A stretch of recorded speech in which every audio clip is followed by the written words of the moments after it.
성령 강림절, 오늘 우리에게 주신 하나님의 말씀은 사도행전 1장 4절, 5절, 그리고 8절 말씀입니다.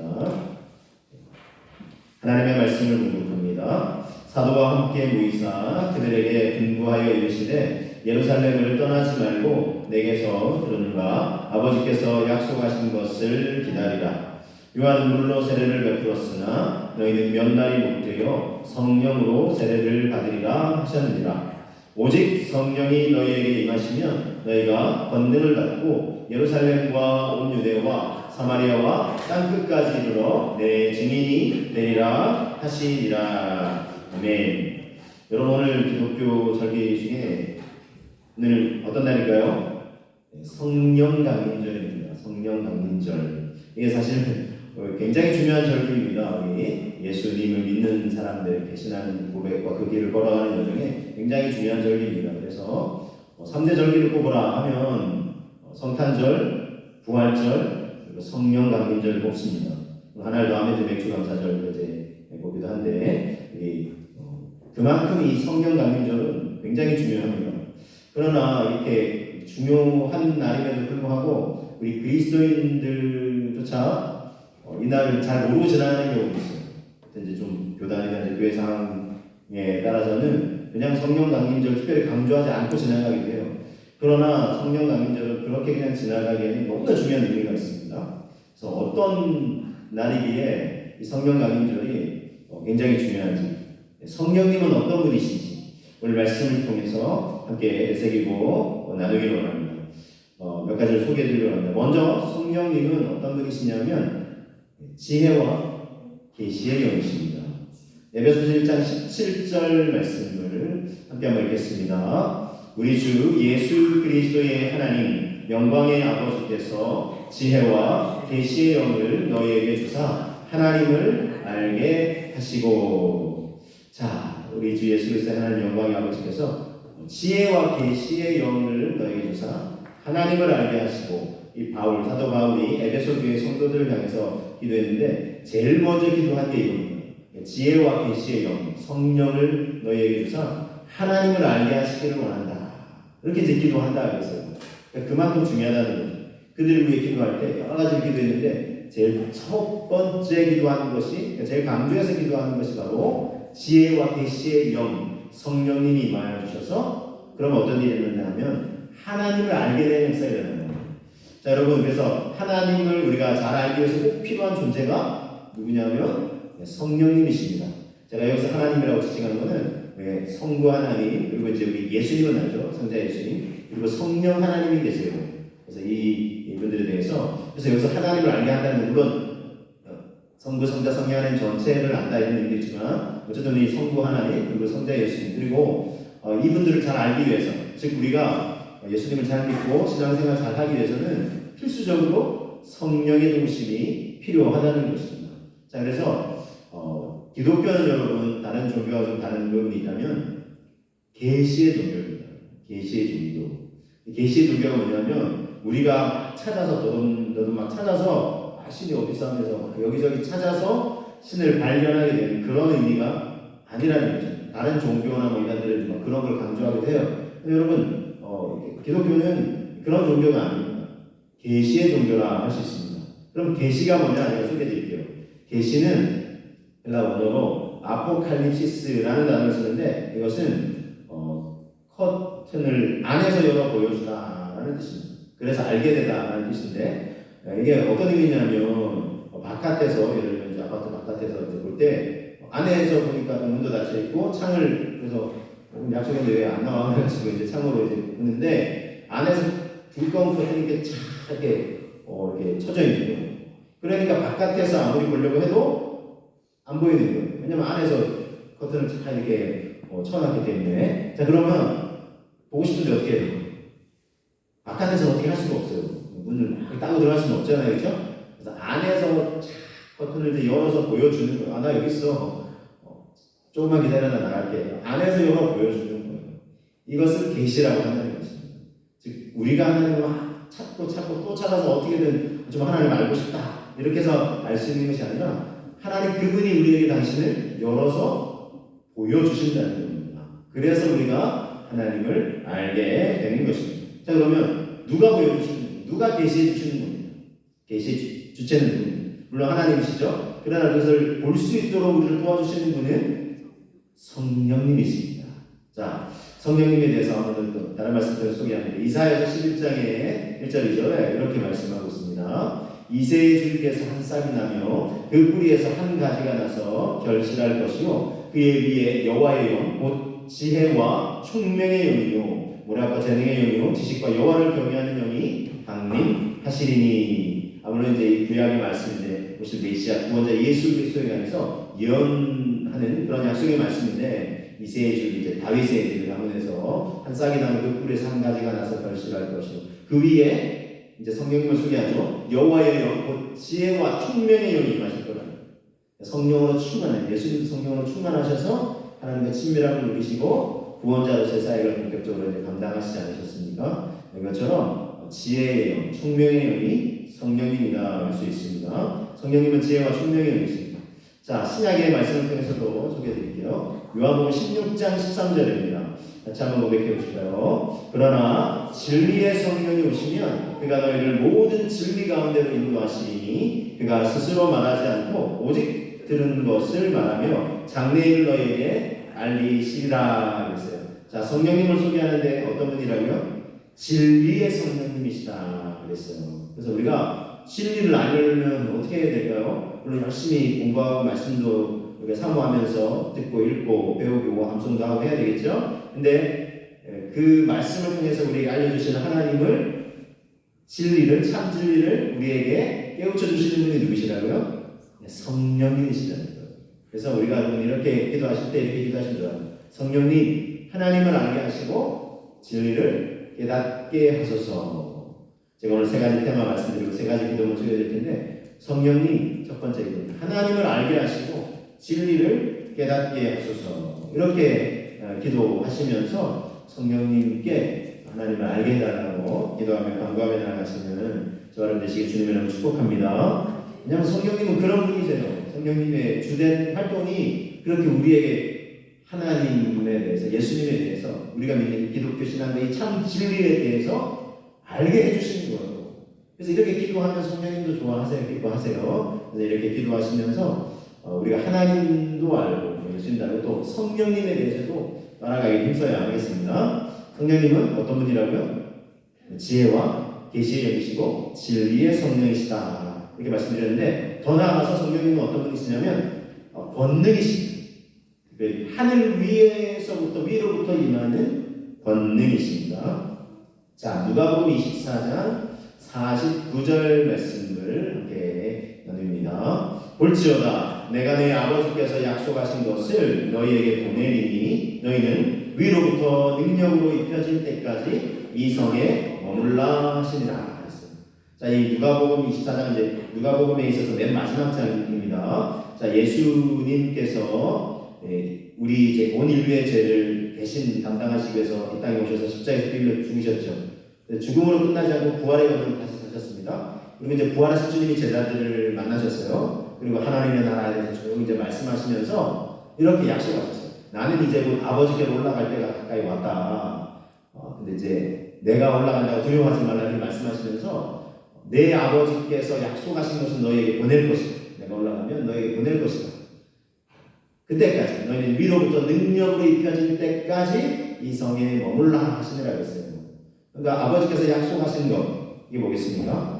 성령님 보혜사 성령님 보내주신다고 약속하셨죠. 그것을 보내리니 너희는 위로부터 능력으로 입혀질 때까지 이 성에 머물라. 즉 그 성령님은 위로부터 하늘 위로부터 임하는 능력이라는 것입니다. 그래서 이제 성령님을 우리가 사모할 때 이 능력으로 덮여치기를 우리가 또한 사모할 수 있어야 하겠습니다. 그래서 이 부활하신 주님께서 예수님께서 제자들 만나시고 하나님의 나라에 관해서 3년 반 동안 제자들과 함께 하셨거든요. 3년 반 동안 제일 귀가 따갑게 강조하신 것이 하나님의 나라, 하나님의 나라, 하나님의 나라를 이 땅에 이루어가신 것을 강조를 하셨어요. 자, 부활하시고 제자들 만나시고 40일 동안 머무시면서도 제일 강조하신 것이 뭘까요? 하나님의 나라였어요. 하나님의 나라. 이걸 깨닫지 못하는 베드로는 주여 이스라엘 나라를 회복하시면 언제입니까? 우리는 항상 우리 관점에서 하나님 이 나라를 더 이렇게 그때 강하게 했을 때 언제든 될 것 같지만 우리 예수님은 하나님은 이 나라보다 더 중요한 건 하나님의 나라, 하나님이 다스리신 나라. 그래서 예수님이 이것을 강조하시고 제자들에게 하나님의 나라를 확장할 수 있도록 내가 너를 택하고 그동안 훈련시켰다. 이제 그 때가 가까이 왔다 이렇게 말씀하시는 거예요. 근데 제자들은 여전히 주님 우리 곁에 계셔서 굉장히 무한한 능력을 행하시고 하셨는데 이제 우리 곁을 떠나신다. 하는 막 두려운 거예요. 그런 제자들에게 예수님이 두려워하지 말라 말씀하시면서 내가 너를 떠나갈 것이지만 아버지께서 약속하신 것, 즉 성령을 너희에게 보내시니 너희는 위로부터 능력을 덧입게 될 것이다 이렇게 말씀하시는 겁니다. 사도행전을 통해서 확인합니다. 사도행전 1장 4절 말씀 사도와 함께 모이사 그들에게 분부하여 이르시되 예루살렘을 떠나지 말고 내게서 들은 바 아버지께서 약속하신 것을 기다리라. 5절 요한은 물로 세례를 베풀었으나 너희는 몇 날이 못되어 성령으로 세례를 받으리라 하셨느니라 이렇게 말씀하시고 자 우리가 잘 1장 8절 다시 한번 고백해봅니다. 오직 성령이 너희에게 임하시면 너희가 권능을 받고 예루살렘과 온 유대와 사마리아와 땅끝까지 이르러 내 증인이 되리라 하시니라 그랬어요. 자 성령이 너희에게 임하시면 너희가 뭘 받는다고요? 권능을 받게 될 것이다 그랬어요. 그래서 예수님과 제자들이 머물고 있던 예루살렘 그리고 온 유대와 사마리아 우리나라로 따지면 이제 예를 들면 우리가 있는 머무는 곳 근데 이 대한민국 그다음에 북한 그리고 땅끝까지 온 세계에 이르러 내 증인이 되리라 이렇게 말씀하시는 거예요. 예수님의 십자가 죽으심과 부활의 증인. 여러분 이 세상에 일어나는 이 수많은 죄와 이 죽음의 문제들 아픔과 고통들 가끔씩 뉴스에도 들려오는 끔찍한 인명을 해치는 이런 경우 왜 일어나는 겁니까? 인간의 내면 속에 깊이 자리 잡고 이 죄 때문에 이 죄 문제를 인간이 다루어낼 수가 없어요. 고행하고 수행 많이 쌓는다고 절대 해결할 수 있는 거 아니에요. 여러분 우리 힘으로 안 될 때 내 힘으로 이게 안 돼요. 죄의 욕들 감당할 수 있는 능력이 안 돼요. 근데 나는 이 정말 죄의 권세, 사망의 권세로부터 자유롭고 싶어요. 자유로워져야 되잖아요. 평생 우리가 이 얽매이면서 살고 또 인생의 마지막 순간에 이 죽음의 두려움하고 벌벌 떨면서 그렇게 생을 마감할 수는 없잖아요. 여기서 우리가 정말 자유를 누리기 원하는데 근데 우리 능력은 안 돼요. 그럼 어떻게 해야 돼요? 누군가 도와줄 수 있는 존재의 도움을 받아야 돼요. 우리나라가 일제차에 참 32년간 정말 힘든 고통 많이 있었지만 그래서 독립하려고 정말 엄청난 노력을 했어요. 그렇죠? 그렇지만 우리 스스로의 능력만으로 우리나라의 능력만 가지고 되지 않았어요. 근데 일본이 근데 결국 조선 들고 항복을 했잖아요. 어떻게 항복을 하게 됐습니까? 이게 더 침략과 정복 야욕으로만 이렇게 욕심을 크게 부리다가 미국이 이렇게 처음엔 이렇게 참전 안 하다가 이제 미국 본토까지 이제 공격해오고 하니까 이게 이제 핵폭탄을 이제 투하해서 이제 그렇게 해서 이제 왜냐하면 더 계속해서 이렇게 침략의 야욕을 이제 멈추지 않다가 나라 전체가 망할 수 있고 일본이 행보를 한 거 아니겠어요? 여러분 그런 것처럼 이 죄와 사망의 것에 우리 힘으로 안 돼요. 근데 우리는 정말 자유롭게 싶은데 어떻게 해요? 이것을 죄와 사망의 권세를 파고 깨뜨릴 수 있는 더 강력한 존재의 도움이 필요한 거예요. 그렇게 우리를 도와주시는 분이 누구실까요? 예수님이세요. 예수님이 십자가에 죽으셨죠? 부활의 권능을 다시 하셨어요. 그래서 죄의 문제 우리 대신 대속의 죽음 담당해 주셨고 대신 죽어주셨고 부활의 권능을 다시 사셔서 우리에게도 죄의 권세, 사망의 권세 이길 수 있는 길을 열어주셨어요. 자 그런데 이제 우리가 여러분 이 기쁜 소식을 알게 됐어요. 예를 들면 우리나라도 이제 그렇게 일제차에 있어서 독립이 됐어요. 일본이 항복했던 걸 알고 이제 독립이 됐는데 그 당시에는 지금처럼 인터넷 매체 이런 게 없잖아요, 그렇죠? 그러니까 이렇게 물론 라디오를 통해서 들은 사람인데 들었지만 못 들은 사람도 있어요. 여러분 먼저 들은 사람은 너무나 기쁘고 너무나 행복하잖아요, 그렇죠? 아직 못 들은 사람이 있어요. 그럼 먼저 들은 사람은 어떻게 해야 됩니까? 못 들은 사람에게 그거를 전해줘야 되겠죠? 전해줘야 될 사명이 있는 거예요. 전해줘야 될 사명이 있는 거예요. 실제 그래서 저기 어디 깊은 숲속에 있다가 이거 이제 우리나라뿐만 아니라 다른 동남아시아 전체가 이제 고통을 받았잖아요. 필리핀 어딘가에서는 깊은 숲속에 있다가 이게 벌써 일본이 행복한 지 한참 됐는데도 한 10여 년 지났는데도 계속 그 소식을 못 들어서 비행기만 지나가면 막 민간 항공기가 지나가는데도 막 두려워서 뼈에 숨고 뭐 이런 그런 경우가 있었다고. 그래서 여러분 먼저 들은 사람은 이 기쁜 소식을 먼저 들은 사람은 아직 듣지 못한 사람들에게 전해드려야 되겠죠. 그래서 예수님이 제자들에게 또 그 당시에 예수님을 믿고 따르던 우리들에게 부탁하신 거예요. 땅 끝까지 이르러 내 증인이 되리라. 이렇게. 그러면서 이제 하나님 보좌로 이제 올라가셨잖아요. 그러니까 어떻게 보면 마지막 부탁까지 와요. 간절한 부탁인 거죠.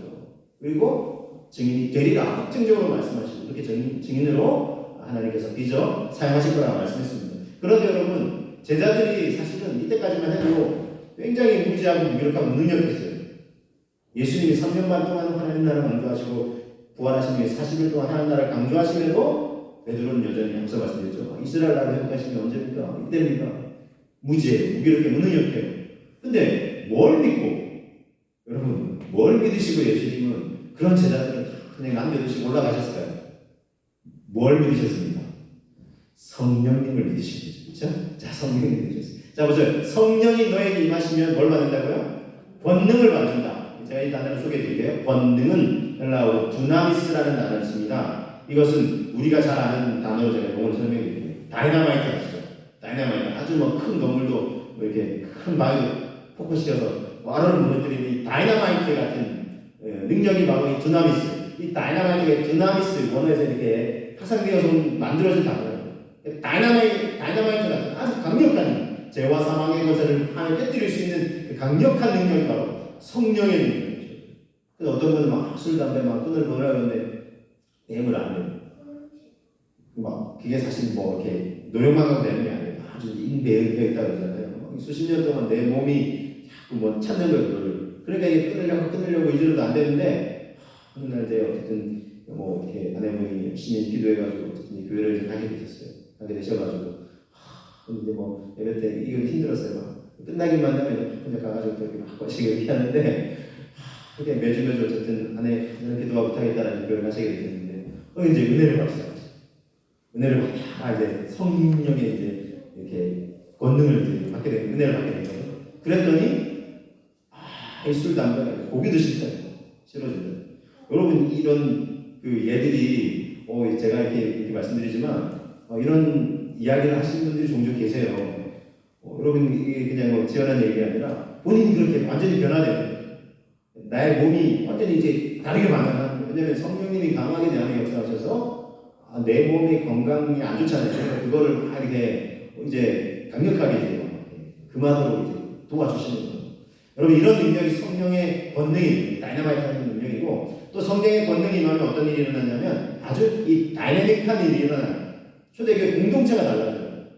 무기력하고 무지하고 예수님 죽으셨는데 물론 부활하셨지. 근데 지금 우리가 또 안 계시잖아. 이제 올라와서 야 이제 우리 어떻게 해? 증인이 되라고 말씀하셨지만 우리가 어떻게 해? 하고 있는데 성령의 권능이 임하니까 막 이 제자들이 완전히 달라지는 거죠. 두려워 떨던 제자들 예수님을 주로 믿어요. 이렇게 하면 그 당시에 2000년 전에 예수님을 주라고 칭하는 거는 제가 말씀드렸죠 한번 이거는 로마 황제에게 지칭하는 거예요. 근데 다른 대상에게 당신이 주입니다. 나는 당신을 주로 믿습니다. 큐리오스입니다. 그렇게 고백하면 끌려가요. 붙잡혀가요. 그리고 모진 고문을 당하고 그래도 예수님을 믿지 않으면 사자박으로 내던지기도 하고 하는 거예요. 그러니까 나는 예수님 믿는 사람인데 얘기하는 게 얼마나 두려웠겠어요. 그렇죠?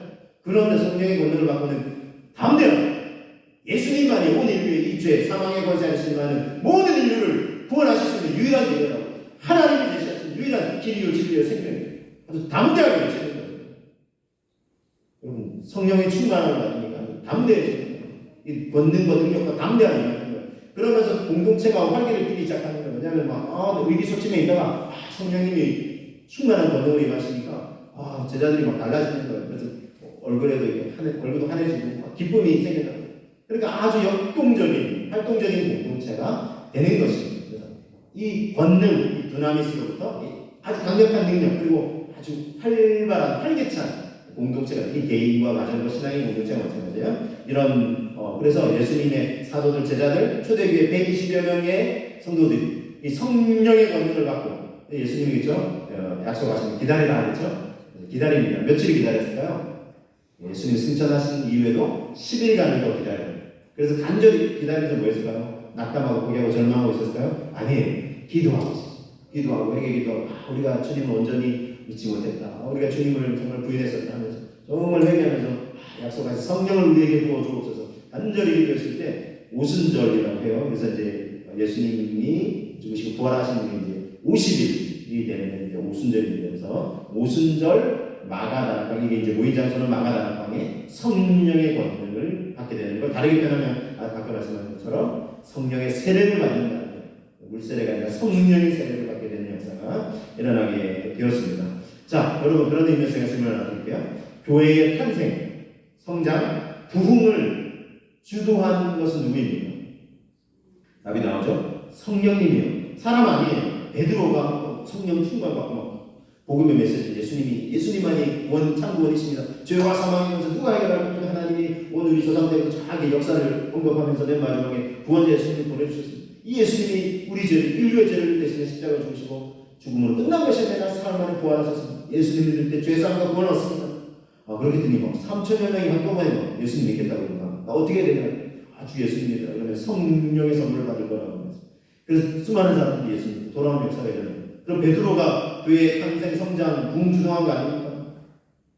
아니에요. 그럼 바울이 부활의 주님을 이렇게 만난 다음에 완전히 변화돼서 그렇게 또 생명 걸고 복음을 전하면서 여러 교회를 세우지 않았습니까?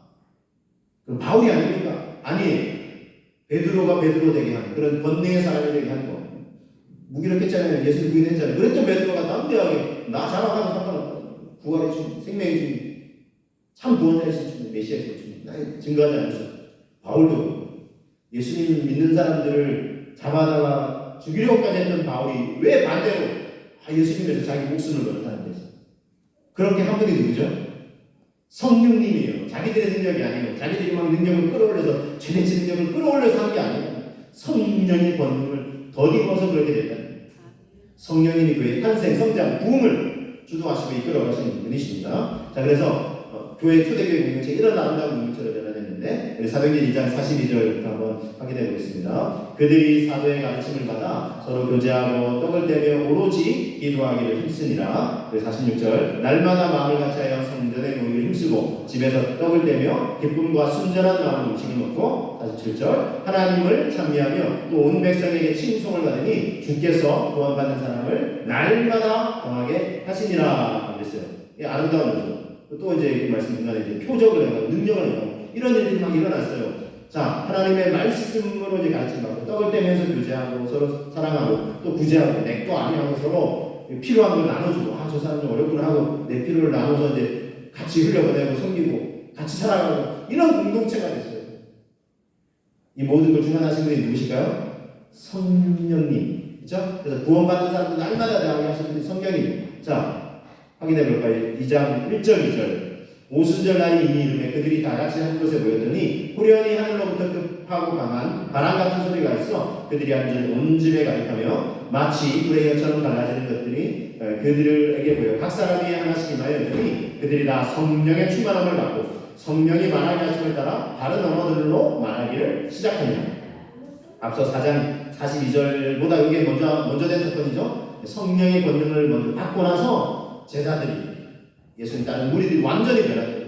그래서 초대교회 공동체, 교회의 가장 이상적인 모델이라면 참 본보기가 될 만한 그런 교회가 어디냐 이게 초대교회를 지칭하거든요. 물론 분명히 이걸 아셔야 돼요. 완벽한 교회였을까요? 아니에요. 거기도 문제가 있었던 거 아시죠? 완벽한 교회는 없어요. 이 지상에 완벽한 교회를 찾아볼 수 없어요. 다 뭔가에 아쉬운 부분이 부족함이 있어요. 그러나 건강한 공동체, 여러 요소들이 필요한 요소, 예배, 또 찬양, 기도, 또 말씀을 가르침 받는 거, 서로 교제하는 거, 구제하고 봉사하는 거, 또 전도하고 복음을 땅 끝까지 전하는 선교의 역사, 이 5가지 보통 얘기할 때 골고루 얘기하는데 건강하게 균형을 이루려고 하는 그런 건강을 추구하는 교회. 그래서 여러 요소들이 조화를 아름다운 교회로는 세워져 갈 수 있어요. 그렇죠? 완벽하게 나는 거. 어쨌든 이 모든 걸 주관하신 분이 성령님이라는 것입니다. 그래서 여러분, 성령님은 우리가 사모하기에 충분하십니다. 그래서 여러분 이렇게 기도합니다. 성령님 사모합니다. 권능으로 임하여 주옵소서. 왜 이렇게 기도해요? 성령님 사모합니다. 이렇게 사모해야 돼요.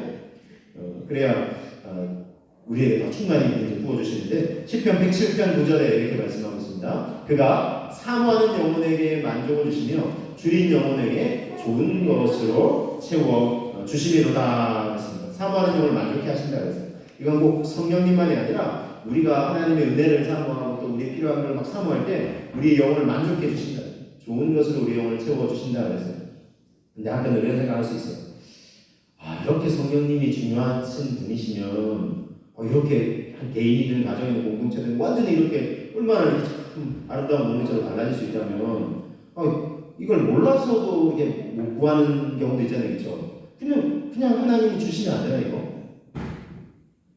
이미 주신다 하면 어차피 주시면 진리의 영이시니까 깨닫게 하는 그때부터 더 열심히 하나님 믿고 할 수 있지 않을까? 왜 굳이 이렇게 이 성령님에 대해서 좀 알고 사모해야 주신다고 하시나 이런 생각할 수 있어요. 제가 설명드릴게요. 하나님 그저 안 주세요. 인격적인 하나님이시라는데 왜냐하면 그냥 줬어요. 여러분도 혹시 그런 경우 있으실지 모르겠어요. 그냥 줬어요. 나 입장에서 주는 입장에서 나는 굉장히 중요한 거예요. 이렇게 돈이 들어가든 정성이 들어가는 거 줬어요. 근데 받는 사람이 이거 왜 놔줘? 내가 좀 너한테 정말 필요한 것 같아서 내가 주는 거야. 받는 입장에서 나 이거 필요 없어. 그러니까 가치를 몰라가지고 처음에 이게 얼마나 좋은 건지 몰라가지고 나 필요 없는데 조금 다른 걸 주지 왜 이걸 줘? 이렇게 할 때 주는 사람이 어떤 마음이 들겠어요? 야 그럼 나 다시 줘. 너 주나 봐요. 이 가치를 항상 줄 거야. 이렇게 하죠. 여러분 이게 하나님이세요.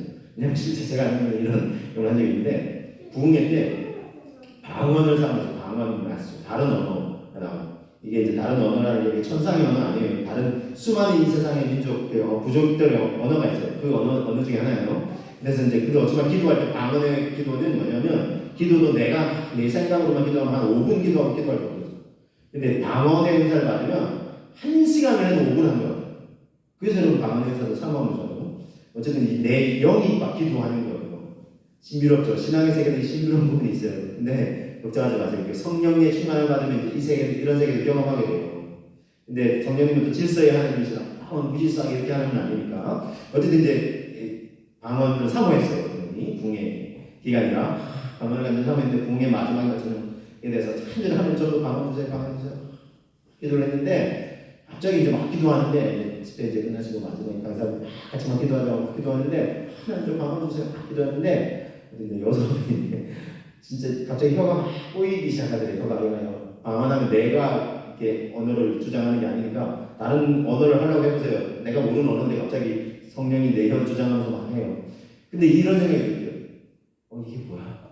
혀가 꼬이니까 생각이 막 든 거예요. 자기 기대한 게 좀 달랐던 것 같아요. 처음에 이걸 이제 그 방언의 은사를 처음 받을 때는 약간 그런 생각이 들기도 해요. 그러나 이제 깊이 기도하는 거 자꾸 이제 하다 보면 이제 이것도 익숙해지는데 처음에는 막 이상한 생각이 드는 거예요. 그래서 순간 자기가 해서는 안 될 생각과 말을 하게 됩니다. 이게 뭐야? 별거 아니네? 이렇게 얘기하기 시작하는 거예요. 내가 생각하는 거 다르다 이거예요. 내가 생각하는 조금 더 좋고 좀 더 깊이 이렇게 들어갈 줄 알았는데 그게 아니다. 또 혀도 막 꼬이고 하니까 나 이거 싫어. 별거 아닌 것 같아. 막 이런 생각이 들자마자 오히려 혀가 다시 풀렸대요. 여러분 이거 실제 이야기예요. 실제 얘기고 이분이 나중에는 제가 예전에 이제 다녔던 교회에서 실제 이제 자매인데 이분의 이야기를 소개해드릴 수 있어요. 그런 거는 실제 이야기인데 나중에는 이분이 또 하나님의 원사를 사모해서 다시 받게 됐다 이런 얘기를 들었는데 그만큼 이분이 자기가 그때 엄청 후회했다. 그러고 나서는 이거 방언 받는데 굉장히 시간이 오래 걸려요. 다시 받는데요. 왜냐하면 여러분 하나님 왜 그러시겠어요? 주시려고 좋은 거니까 주시려고 했는데 자기가 가치를 몰라가지고 이거 뭐 난 필요 없는데 이렇게 해버리니까 그럼 다시 줘요. 이렇게 거둬가시는 거예요. 왜냐하면 여러분 성령님이 어떤 분이시기 때문에 그럴까요? 인격적이신 분이기 때문에 그래요. 성령님은 인격적인 분이세요. 3일째 하나님과 마찬가지인데 자 그래서 여러분 성령님에 대해서 우리가 알아야 되는 중요한 특징 제가 오늘 세 번째 소개해드립니다. 이거는 능력만이 아니라 인격이세요. 능력만이 아니라 인격이세요. 이게 굉장히 중요해요. 자 로마서 8장 26절 말씀을 통해서 우리가 확인합니다. 이와 같이 성령도 우리의 연약함을 도우시나니 우리는 마땅히 기도할 바를 알지 못하나 오직 성령이 말할 수 없는 탄식으로 우리를 위하여 친히 간구하시느니라 그랬어요. 자 우리를 위해서 말할 수 없는 탄식으로 간구한다 그랬어요. 제가 이 말씀 다음 주나 앞으로 이제 몇 주간 중에 성령님에 대해서 좀 자세히 소개해드리려는 마음도 이제 들어서 이제 소개해드리려고 하는데 다음에 좀 상세히 소개해드리겠습니다. 간략히만 소개해드리면 성령님이 우리가 어떻게 기도할 줄 몰라야 할 때 우리 막 도와주시면서 기도를 하시는데 그분이 막 탄식하면서 안타까워. 믿음을 좀 더 가져야 되는데 얘가 믿음 없이 아니면 세상에 적당히 한 발 하나님도 믿어볼까 한 발 양다리 걸치고 있는데 하나님 먼저 믿어야 돼. 왜냐하면 이게 지금은 별로 안 중요한 것 같지만 나중에 모든 인생이 죽음의 두려움에 서잖아요. 코로나 3년 동안 우리가 경험했잖아요. 작은 바이러스 안에 막 두려웠잖아요. 온일로만 끝났을까요? 코로나 바이러스는 겪어보니까 독감하고 큰 차이 없네. 뭐 이렇게 지나가요. 이제 곧 1일 되면 완전히 해제한다 그래요. 지금 그 뉴스 보도를 제가 아침에 봤는데 그러면 끝난 걸까요? 코로나는 끝날 수 있어요. 죽음의 두려움은 여전히 코로나가 아니라 또 다른 바이러스가 생겨날 수도 있고 바이러스 아니라도 지금 모든 인생이 죄의 바이러스에 결국 감염돼서 다 죽어가고 있거든요. 치명률 100%. 죽음의 두려움 앞에 또 서게. 이거 어떻게 감당하겠어? 우리 인생. 이단의 교주들 감당해보라 그래요. 자기도 이 죽음의 권세 앞에 두려워 떨고 있으면 병원 가서 치료받고 이런 시세이면서 다른 사람을 구원으로 이끄는 게 구원이 뭐예요? 죄와 사망의 권세를 이겨내고 영원한 생명을 이끄는 게 구원인데 자기들이 어떻게 자기 문제도 죽음의 문제도 해결 못하면서 다른 사람의 인생을 구원하겠다. 말도 안 되죠. 이 죄의 문제, 죽음의 문제 해결하는 건 예수 그리스도 이 땅에 오셨잖아요. 하나님 아니시고 사람의 몸을 십자가에서 피를 죽으셨죠. 우리들 대신 죽음을 담당해 주신 거예요. 죽음은 끝난다. 부활의 몸을 다 사셨죠. 그래서 우리에게 영원한 생명을 주시는 거 아니겠어요? 자, 이걸 깨닫게 해주신 분이 누구시라고요? 성령님, 진리의 영이시니까. 그래서 우리가 이걸 이치를 깨닫게 된다면 성령님이 깨우쳐 주신 거예요. 우리가 막 알아 뭘 배워가지고 많이 고행을 쌓아가 절대 그분이 깨우쳐 주셔. 성령님이 깨우쳐 주셔서 예수님만이 구원이시구나 이제 깨닫게 되는 거죠. 근데 이걸 깨닫기 전까지는 온전한 믿음이 아니잖아요. 그러니까 교회도 그냥 적당히 갔다 되세요. 온전한 믿음이 없으니까 아직 이게 기도도 있지 않고 너무 얕은 거예요. 내가 구원을 받았을까? 흔들리는데 왜? 확신이 없으니까. 믿음의 기반이 믿음의 뿌리가 깊지 않으니까. 그러면 여러분 믿음이 약한 사람을 보세요. 하나님을 잘 믿도록 도와주시는 존재가 성령님이라고 그랬죠. 근데 다른 존재도 있어요. 하나님 믿으면 안 돼. 야, 무슨 예수님만이 구원인 줄 알고 다른 종교도 다 똑같잖아. 다른 법잖아. 야, 기독교 얼마나 편협하냐. 이러면서 우리를 자꾸 시험에 들게 만든 존재가 누구예요? 사탄 마귀와 타락한 천사들이에요. 악한 존재들이 있어요. 그래서 여러분 이 신앙은 결코 그냥 가만히 있으면 내가 그래도 교회는 좀 다녔으니까 현상 유지라도 하겠지. 아니에요. 최고예요. 말씀 안 듣고 그래도 예배도 서로 자꾸 멀어져 보세요. 눈에서 멀어지면 마음에서 멀어지겠죠. 하나님 말씀 그분을 만나는 순간순간들이 멀어져 보세요. 이게 한 달, 두 달 되고 10년, 20년 되면 완전히 마음이 무뎌지는 거예요. 제가 아는 진짜 그런 분이 있었어요. 자기 청년 때까지 그 다녔대. 그래서 이제 결혼을 하게 됐는데 이제 남편도 안 믿고 하니까 이제 아예 교회 안 가게 됐는데 근데 어머님은 권사님. 어머님 권사님이신데 제가 이분 실례예요. 저희 어린이집 할 때 예수님을 잘 믿는 교사여서 왜냐면 우리가 단지 아이들 많이 모셔서 수익으로 이런 걸 한 게 아니라 어떻게 하든 우리 아이들도 예수님께 믿는다고 왜냐면 참 구원이시니까 그렇게 해야 되겠다 해서 이거 하면 크리스찬 교사는 좋겠다 생각한 거예요. 그래서 기도하다가 모집을 했는데 이제 와서 이제 자기를 소개하니까 교회 다니시니 하니까 얘기를 하는 거예요. 자기 얘기를.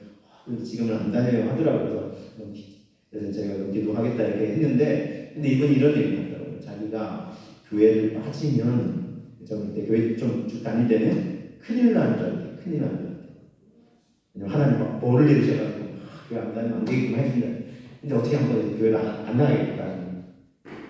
큰일이 안 나더래요. 안 나요 여러분. 물론 하나님은 어떤 때는 너무 멀리 가면 돌아오라고 하시기도 하지만 왜냐면 하나님 인격적인 분이세요. 하나님 막 그렇게 겁줘가지고 우리한테 막 겁을 막 줘가지고 그럼 이게 자유가 아니라 두려움으로 하나님 막 나오는 거죠. 물론 그렇게도 하나님 어떤 때는 왜냐면 구원이 너무 중요하니까 그렇게 하시기도 하지만 몇 번 안 나온다고 하나님 그때마다 걸리는식 이런 거 아닙니다.